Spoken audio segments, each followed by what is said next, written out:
Bonjour à tous. Nous allons à notre tour vous présenter un article qui tient également compte de la qualité de vie, mais cette fois-ci au sein des prises en charge logopédiques.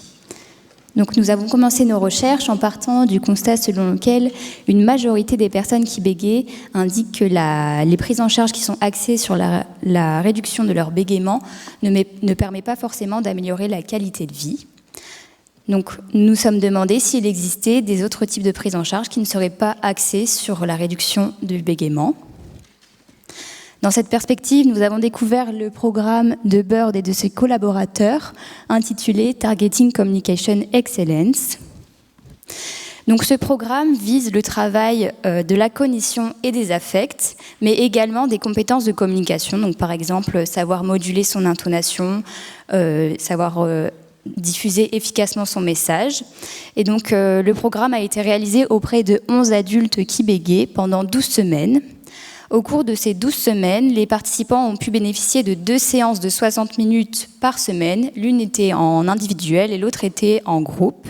Et l'ensemble de ces séances ont été réalisées par des étudiants en logopédie. Donc, concernant les séances de traitement, donc pour rappel, c'était bien 12 semaines de traitement, donc qui contenaient en tout 23 séances, puisqu'il y avait 2 séances par semaine.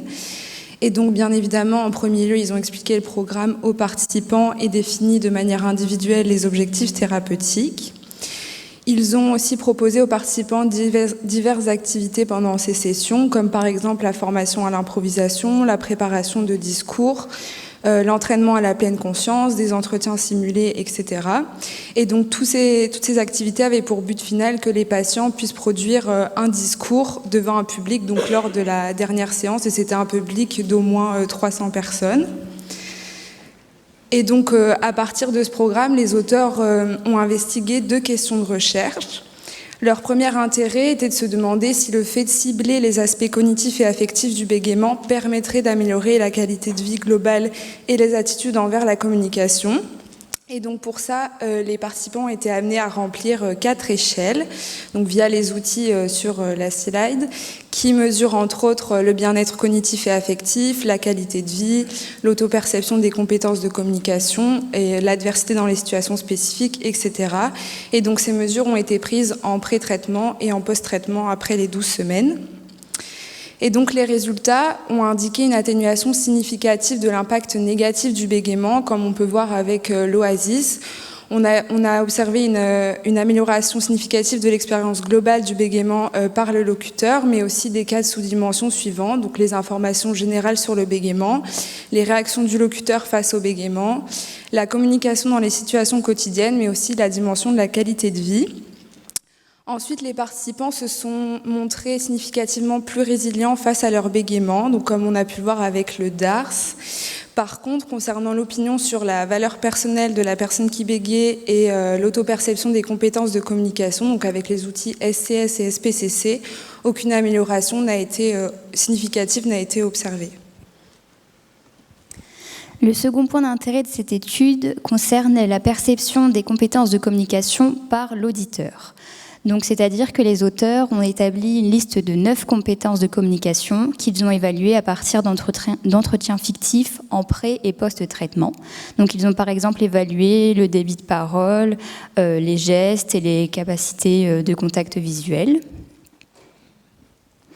À la suite des 12 semaines de traitement, donc on voit qu'il y a une amélioration significative pour les 8 des 9 compétences de communication.